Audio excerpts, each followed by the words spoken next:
esperando esse momento. Eu, porém, vos digo, amai a vossos inimigos. Bendizei os que vos maldizem.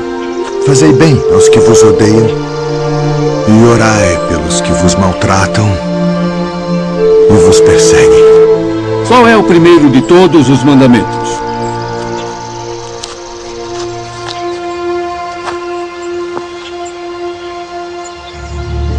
Ouve, Israel. O Senhor nosso Deus é o único Senhor. Amarás, pois, ao Senhor teu Deus de todo o teu coração, e de toda a tua alma, e de todo o teu entendimento, e de todas as tuas forças. Este é o primeiro e grande mandamento. E o segundo, semelhante a este, é: amarás o teu próximo como a ti mesmo. Destes dois mandamentos dependem toda a lei e os profetas. Ensina-me a sentir teu coração. Jesus, quero ouvir teu rei. Senhor,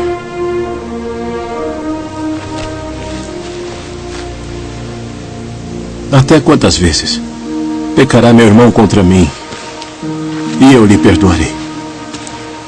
Até 7? Não te digo que até 7, mas até 70 vezes 7.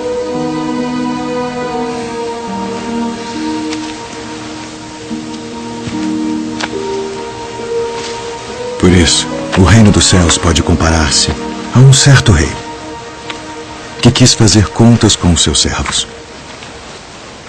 E começando a fazer contas, foi-lhe apresentado um que lhe devia 10.000 talentos. E não tendo ele com que pagar, o seu senhor mandou que ele e sua mulher e seus filhos fossem vendidos, com tudo quanto tinha, para que a dívida se lhe pagasse. Então aquele servo, prostrando-se, o reverenciava, dizendo: Senhor, seja generoso para comigo e tudo te pagarei. Então o senhor daquele servo, movido de íntima compaixão, soltou e perdoou-lhe a dívida. Saindo, porém, aquele servo encontrou um dos seus conservos, que lhe devia 100 dinheiros. E lançando mão dele, sufocava-o, dizendo: paga-me o que me deves.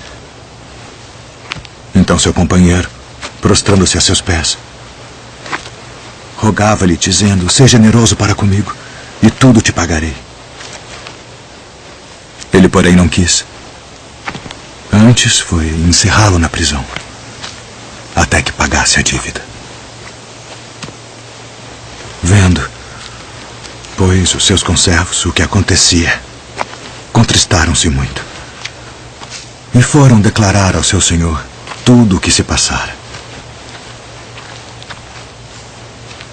Então, o seu senhor, chamando-o à sua presença, disse-lhe: servo malvado, perdoei-te toda aquela dívida porque me suplicaste. Não devias tu igualmente ter compaixão do teu companheiro, como eu também tive misericórdia de ti? Indignado, seu senhor o entregou aos atormentadores, até que pagasse tudo o que devia.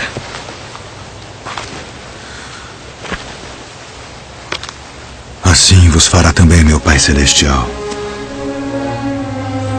se do coração não perdoardes cada um a seu irmão as suas ofensas.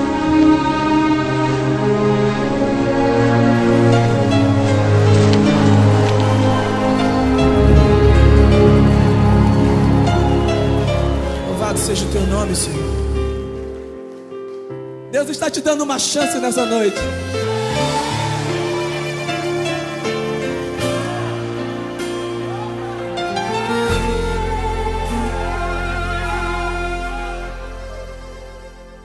Sua morte ali na cruz, carregando a minha dor, você se expôs por mim.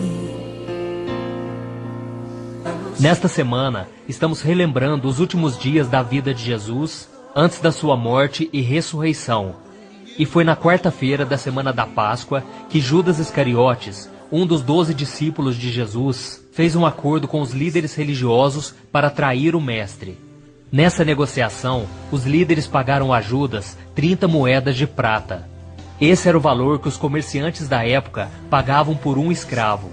Então Jesus conhece a dor da traição melhor do que ninguém. Lembrando que ele não foi traído só por Judas. Todos os outros discípulos o abandonaram enquanto ele morria. E nós mesmos traímos Jesus quando não o amamos de todo o nosso coração.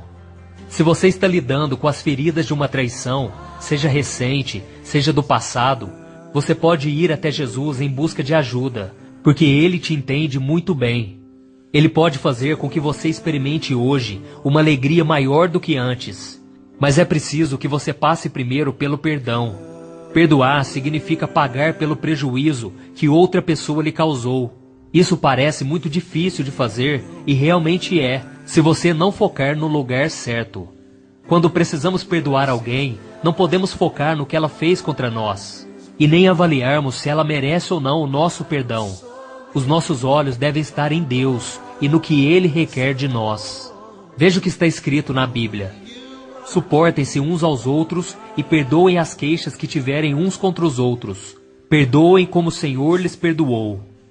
Foi assim que Jesus agiu com os traidores. Cristo morreu no lugar deles, pagando pelas ofensas que haviam cometido contra Ele mesmo. E Jesus não agiu assim porque as pessoas mereciam. Não.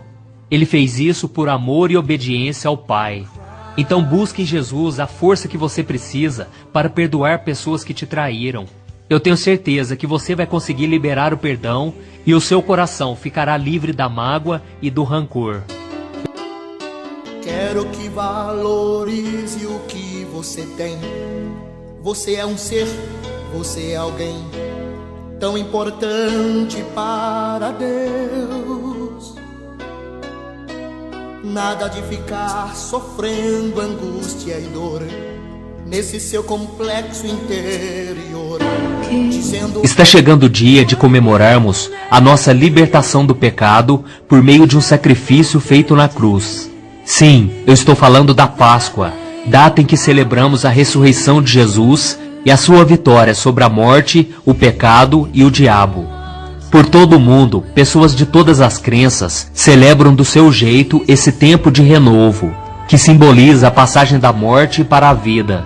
Mas será que realmente sabemos o significado da Páscoa? A Páscoa não é e nem deve ser considerada só um momento de celebração, com bacalhau no prato e trocas de ovos de chocolate. Eu não sou contra essas tradições.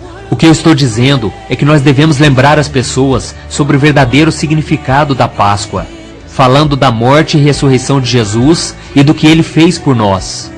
A primeira Páscoa aconteceu há milhares de anos, quando o povo de Deus estava sendo escravizado no Egito.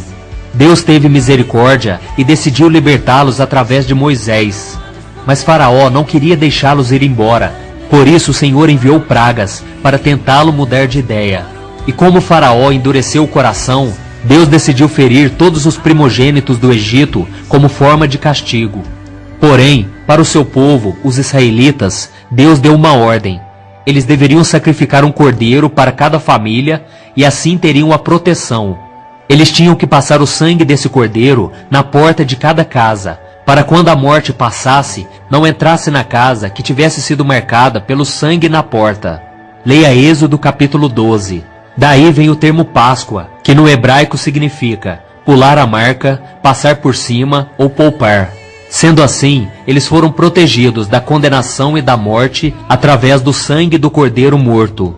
Da mesma forma, muitos anos depois, Deus enviou seu Filho Jesus, o Cordeiro Santo, para ser morto numa cruz. E o seu sangue derramado sobre os nossos pecados nos traz salvação, proteção, livramento e vida. A Bíblia diz que Deus sempre amou a humanidade, mas por causa da nossa desobediência e dos nossos pecados, todos nós fomos condenados à morte eterna. E como não podemos apagar essa dívida, nós precisamos de um cordeiro puro, sem pecados, para nos livrar da condenação eterna. E Jesus é este cordeiro. A Bíblia diz que quando João Batista viu Cristo se aproximando, ele disse: "Vejam, aquele é o Cordeiro de Deus que tira o pecado do mundo." E nós sabemos que depois que Jesus morreu na cruz, Deus o ressuscitou. E agora todo aquele que crê no seu sacrifício e se arrepende dos seus pecados, é lavado pelo sangue dele, que nos dá livre acesso ao Pai. Nós não precisamos mais fazer sacrifícios, penitências, pois tudo já foi consumado. O preço já foi pago por nós lá na cruz. Por isso Jesus é a verdadeira Páscoa, e nada e ninguém poderá substituí-lo. A Páscoa é um tempo para nos lembrarmos do amor e da misericórdia de Deus.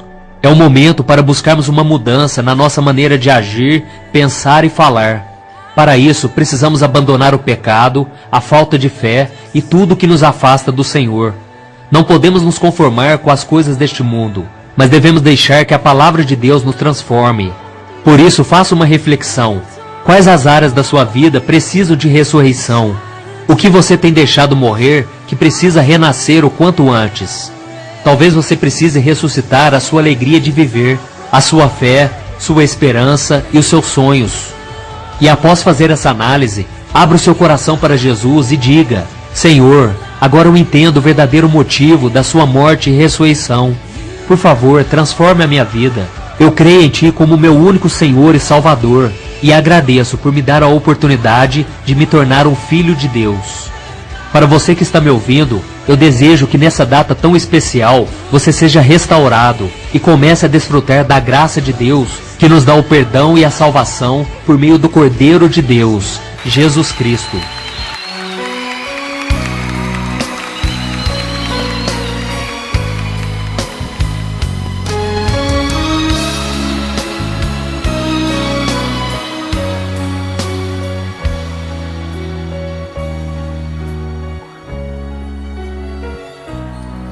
Tenho esperado esse momento, tenho esperado que viesse.